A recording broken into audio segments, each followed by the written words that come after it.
In front of me is Samsung Galaxy Z Flip 7 and today I would like to show you how you can change theme of Samsung keyboard.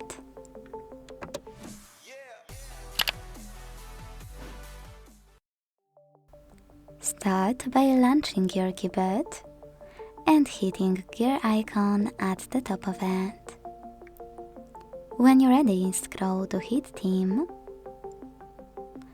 over here and tap on the best one for you in order to apply it. When you finished, just go back. As you can see, after that, theme of my Samsung keyboard has changed.